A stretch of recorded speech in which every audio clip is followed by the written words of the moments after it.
Hola, queridos hermanos. Es un gusto poder estar otra vez con ustedes. Quería compartir una vez más el libro de Colosenses y como todos los miércoles nos reunimos y estamos llegando al final de Colosenses. Estamos en el último capítulo y hemos estado disfrutando de esta carta.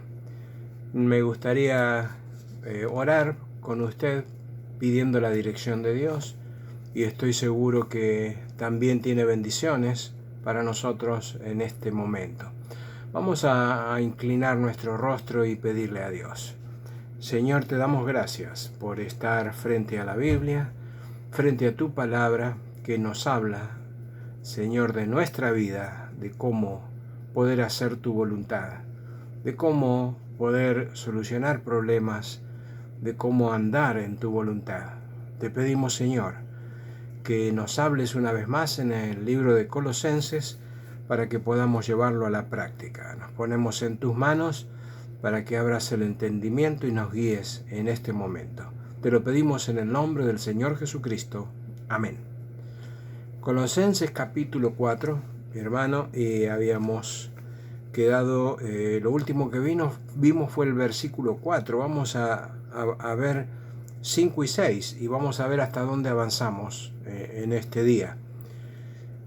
Colosenses capítulo 4, abra su Biblia allí y vamos a ver algunos versículos más. Colosenses capítulo 4, versículos 5 y 6 y luego vamos a seguir avanzando. Mire lo que dice allí. Dice dice el versículo 5, andad sabiamente para con los de afuera, redimiendo el tiempo. Sea vuestra palabra siempre con gracia, sazonada con sal, para que sepáis cómo debéis responder a cada uno. Vamos a ver estos dos versículos. Aquí hay un cambio de tema y se acuerda que nosotros veníamos hablando de algunas cosas, de la oración, de perseverar en la oración, veníamos hablando de la palabra y habíamos quedado en esto la última vez, la oración y la palabra. Pero ahora va a hablar acerca de algo que es poderoso para ser un testimonio. Y vamos a ver lo que dice. Capítulo 4, versos 5 y 6. Andad sabiamente para con los de afuera. Usted sabe perfectamente que cuando en el Nuevo Testamento habla de andar, está hablando de nuestra vida cristiana, de cómo nosotros vivimos, habla de nuestra conducta. Y va a haber andar muchas veces en el Nuevo Testamento. Entonces, andar sabiamente está hablando de un contexto que venimos nosotros, pero está hablando de dos cosas. ¿Cómo nosotros podemos andar sabiamente? ¿Qué significa andar sabiamente? En primer lugar, es cuidar nuestro testimonio para que no sea una barrera para el Evangelio. Cuidar nuestro testimonio. Es decir, tenemos que ver cómo nosotros vamos a andar dando un buen testimonio. Y luego dice para con los de afuera. Está hablando los de afuera de la familia de Dios, es decir, aquellos que no conocen a Cristo. Está hablando de los incrédulos, de aquellos que tenemos que traer a la familia, que tenemos que ganarlos para que estén dentro de la familia, porque un día nosotros estamos fuera. Entonces Dios obró de tal manera que ahora estamos dentro de la familia. Pero dice que nosotros tenemos que ser sabios en nuestra forma de andar. En primer lugar, tenemos que tener un buen testimonio, cuidar nuestro testimonio para con los de afuera. ¿Para qué? Para que no sea una barrera para el Evangelio.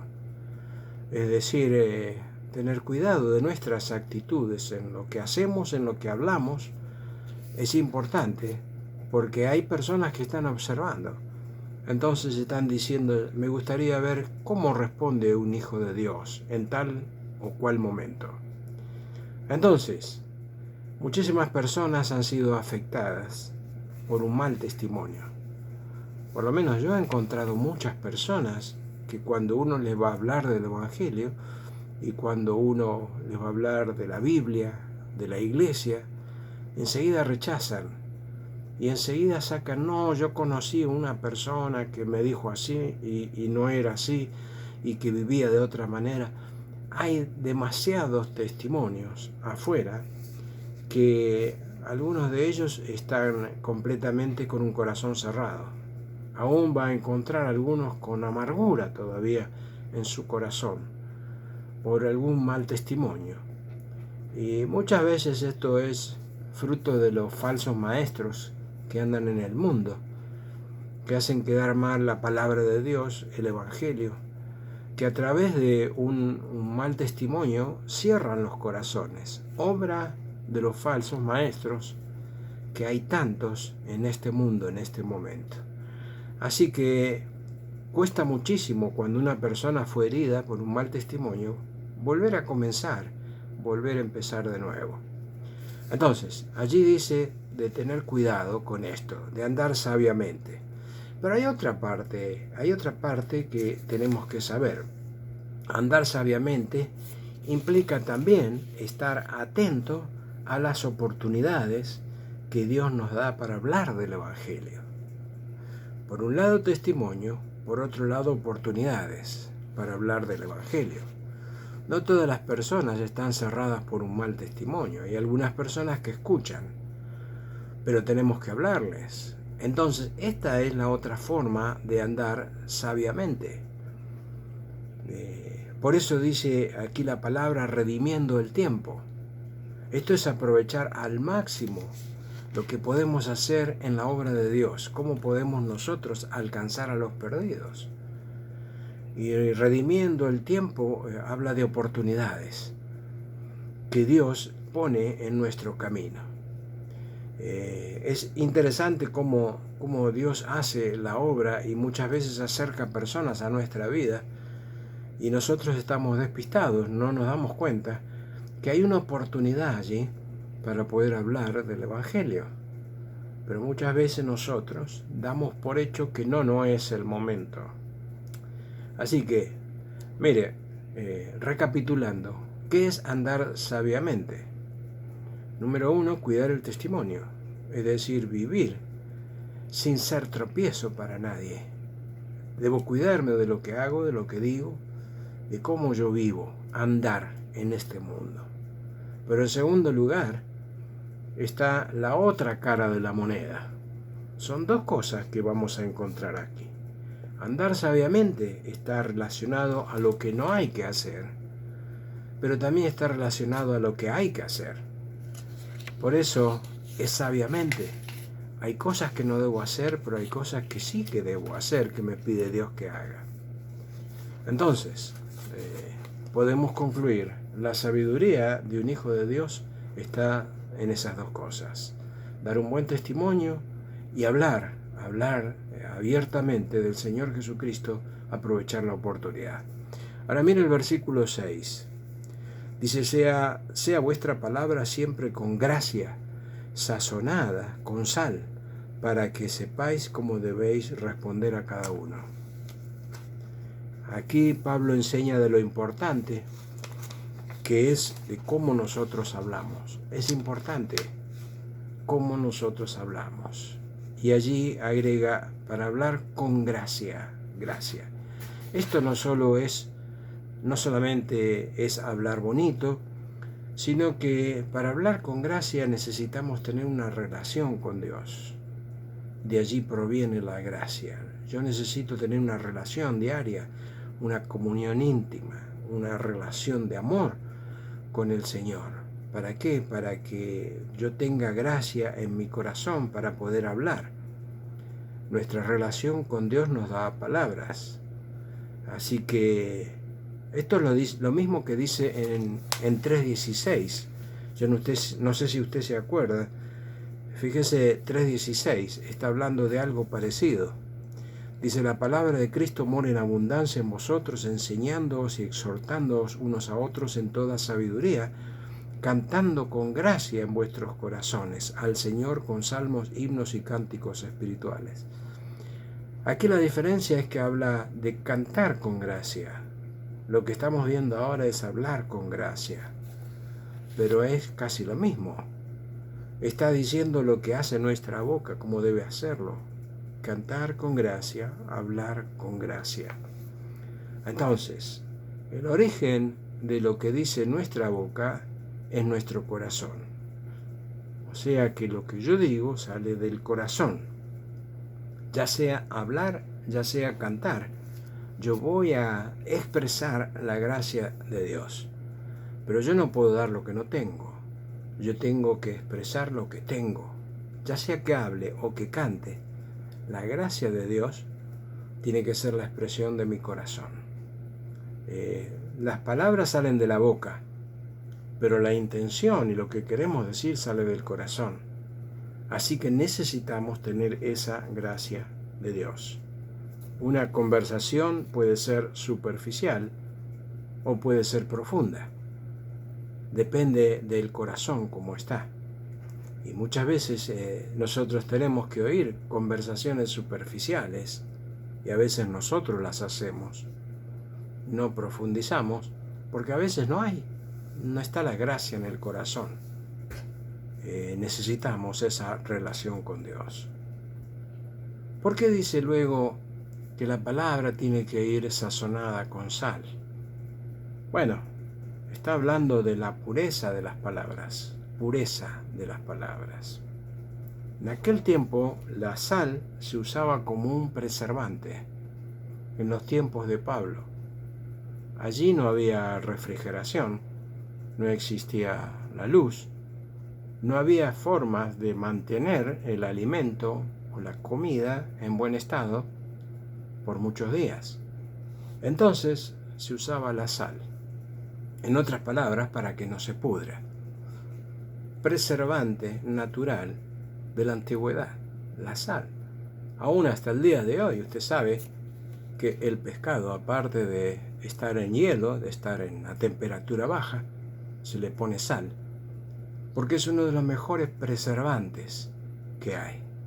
Entonces, por eso dice aquí el apóstol Pablo, que nuestra palabra siempre esté sazonada con sal.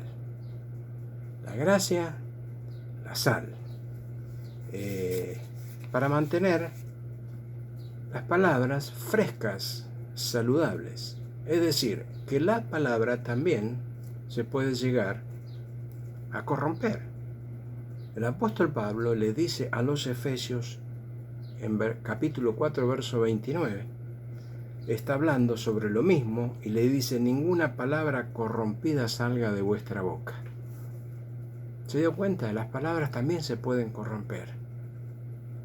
Dice: no, sazonada con sal, que sea fresca, que sea una palabra que edifique, que tenga la gracia de Dios. Pero muchas veces nosotros usamos palabras que realmente no deberíamos usarlas.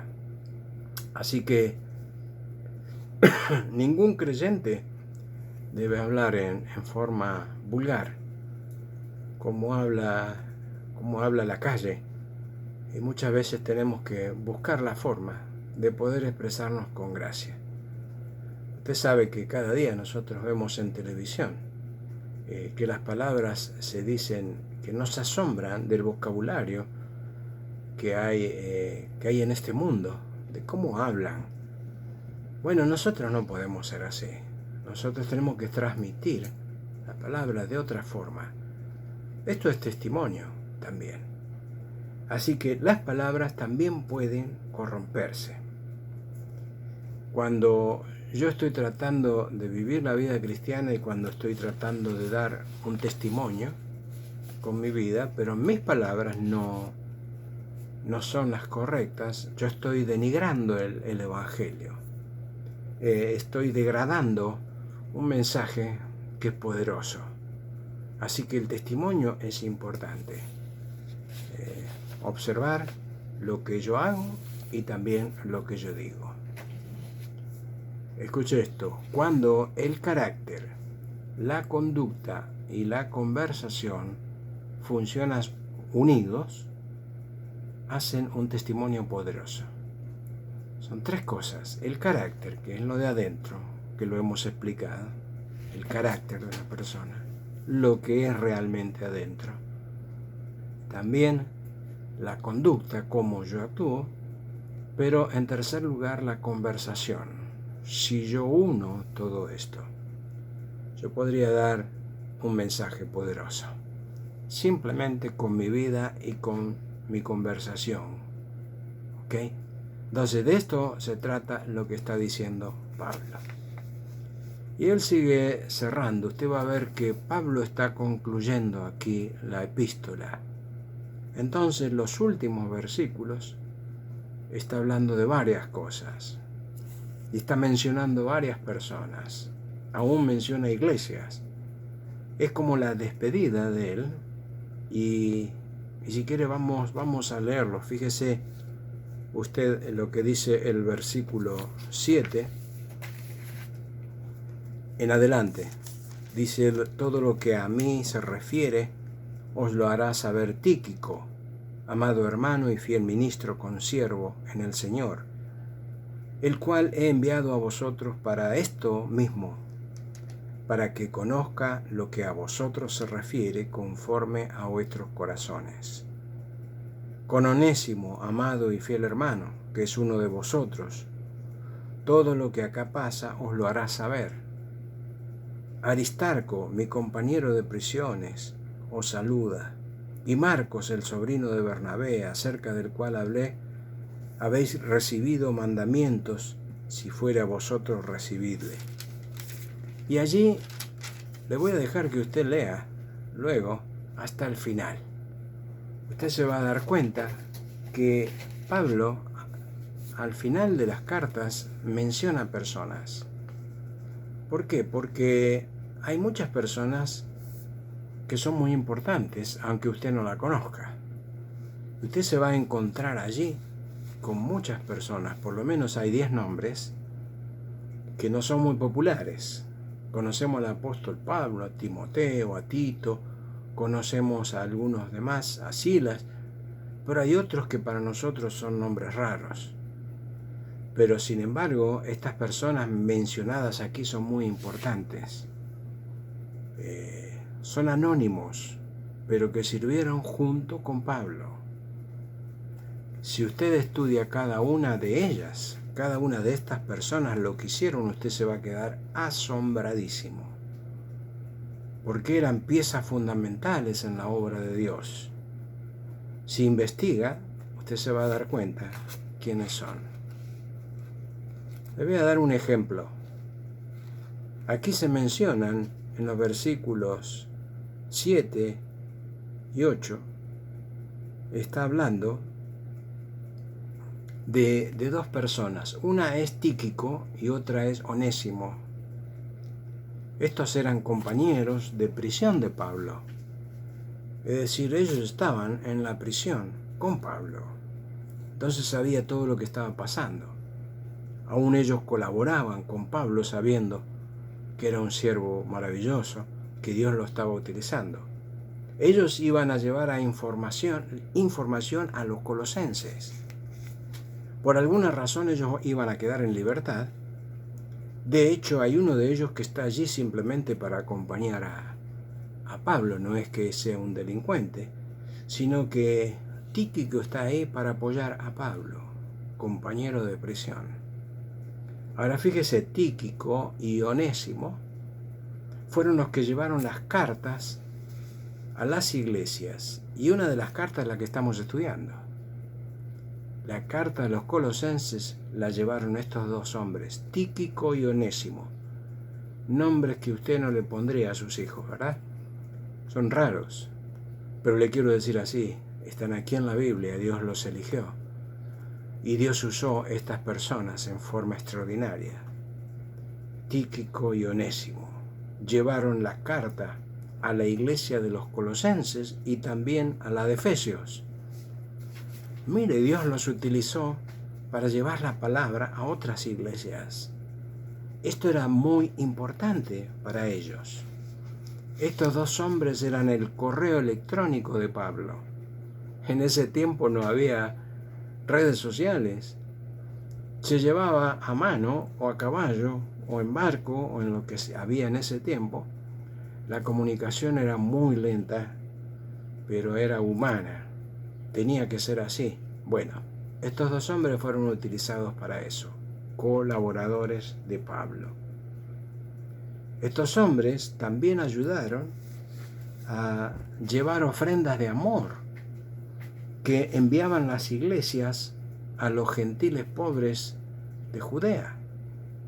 Si usted estudia 2 Corintios se va a dar cuenta que hay iglesias que están enviando ofrendas de amor a creyentes muy pobres en Jerusalén.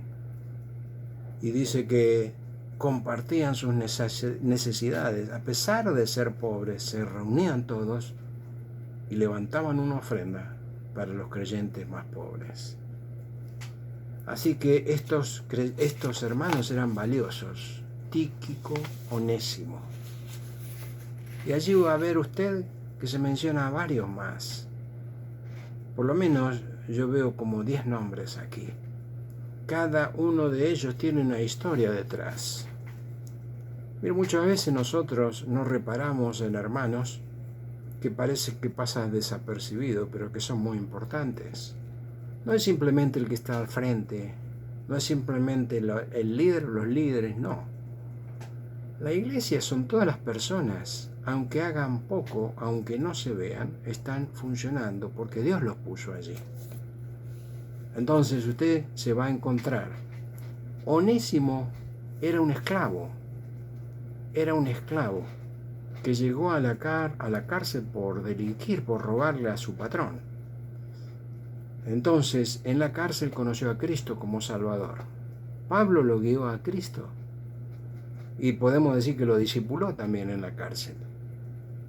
Así que él, cuando sale, le lleva una carta a su ex amo para que lo reciba.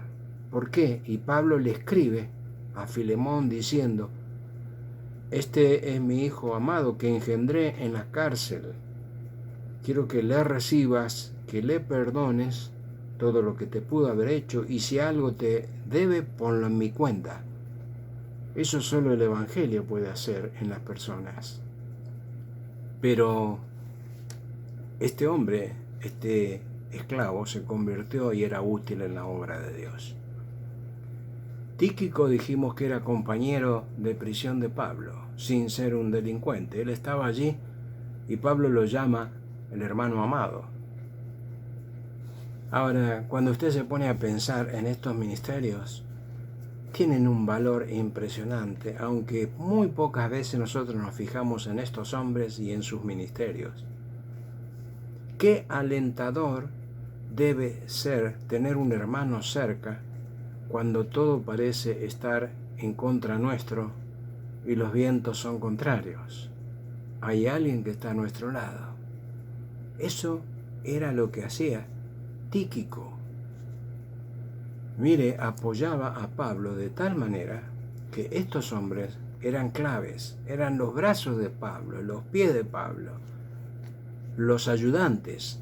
Donde Pablo no podía ir porque estaba encerrado, estos hombres llevaban los encargos de Pablo.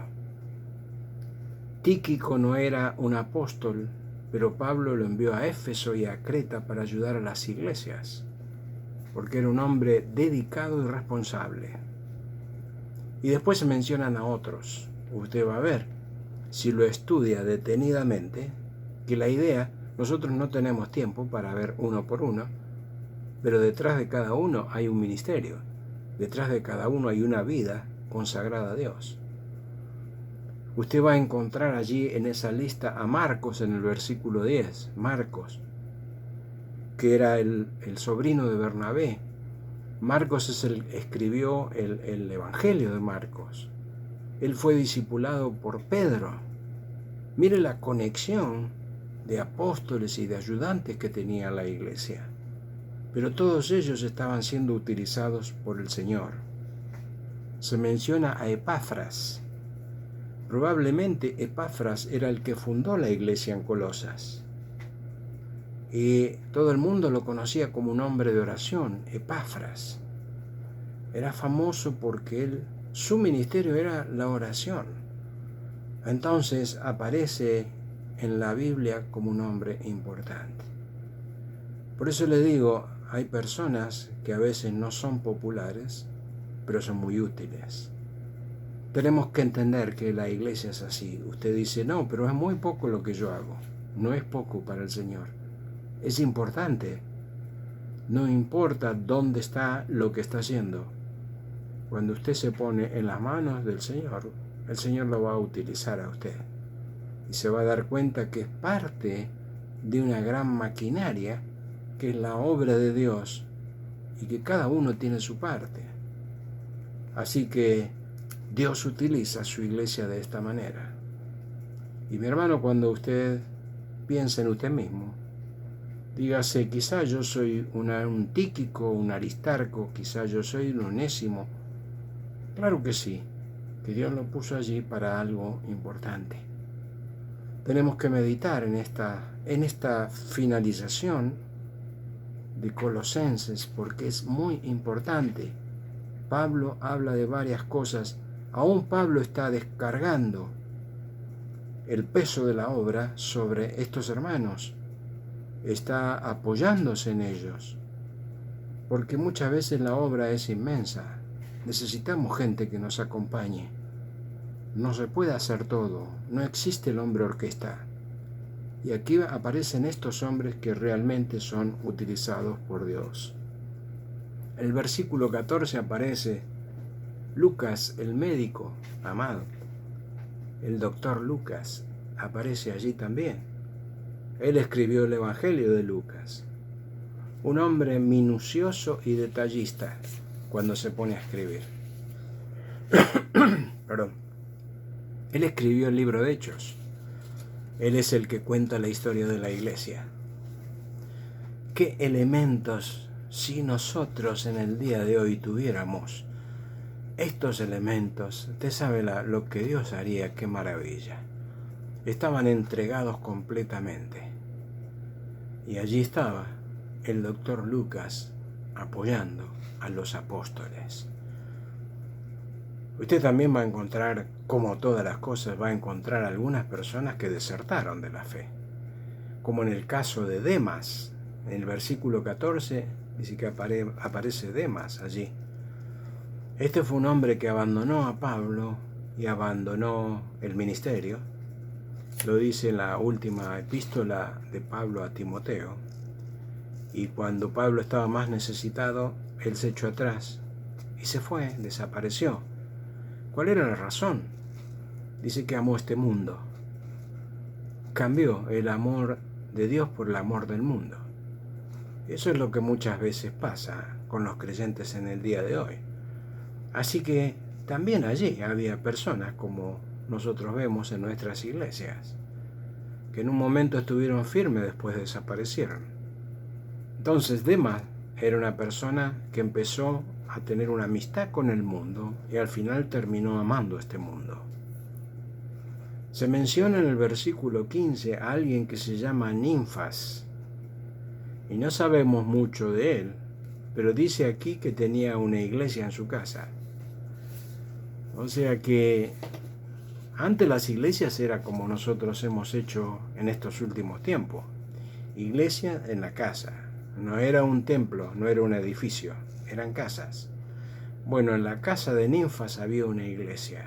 No sabemos cuántos eran, no sabemos cómo se reunían, pero sabemos que era una casa. Ministerio. Esta es una persona que puso su hogar al servicio del Señor. Cada una de estas personas hacía un ministerio diferente y era utilizado en una forma especial, como Dios quiere hacerlo con nosotros. No había nombres que no hacían algo, no había personas, no, alguien se encargaba de alguna cosa. Ninfas ponía su casa, dice, vamos a reunirnos, yo tengo lugar y vamos a disfrutar de la comunión. Verso 17 habla de Arquipo y esto lo vamos a leer. Miren lo que dice verso 17, 4:17. Dice, decid a Arquipo, mira que cumplas el ministerio que recibiste en el Señor. Esto es muy llamativo. Mira que cumples el ministerio que recibiste en el Señor. ¿Se dio cuenta de lo que estamos hablando? Está diciendo allí, lo está exhortando Pablo a que cumpla su ministerio. ¿Por qué? Porque te lo dio el Señor. Allí está claro. No es el ministerio donde los hombres te ponen, sino es el ministerio donde Dios te puso. Dice, mira que cumplas tu ministerio. No lo tengas, no lo menosprecies, no lo tengas en poco. Es Dios el que puso eso. No creas que no tiene importancia. Lo que está diciendo aquí es que sé fiel a donde Dios te puso. Y muchas veces nosotros creemos que quizá no vale la pena lo que estamos haciendo. Bueno, acá dice todo lo contrario. La exhortación es, mira que cumplas tu ministerio. Cumplirlo. Cumplirlo es hacerlo. Perseverar en el ministerio que el Señor te da. Y vamos a ver que el último versículo aquí, el apóstol Pablo se despide y dice así, el último versículo, 18. La salutación de mi propia mano, de Pablo. Él escribió la salutación, porque él por su vista no podía escribir, entonces alguien le ayudaba, pero dice, esto lo escribo yo. Dice, acordaos de mis prisiones, la gracia sea con vosotros, amén. Está diciendo, oren por mí, estoy en la cárcel, pero oren para que la palabra corra, para que Dios utilice el evangelio. No pide para que las puertas se abran, las puertas de la prisión, sino las puertas a la palabra de Dios. Mi hermano, se cumpla su ministerio. El Señor quiere que usted haga la obra de Dios. Vamos a orar. Señor, gracias te damos por la epístola a los Colosenses, que nos ha hablado en manera especial. Te pedimos, Señor, para que tú nos utilices como a aquellos hombres y mujeres en el principio. Queremos ser útiles en tus manos. Te pedimos que nos guíes para el ministerio que nos diste. Te lo rogamos en el nombre del Señor Jesucristo. Amén. Bien, hermano, que Dios le bendiga y nos volvemos a encontrar. Muchas bendiciones.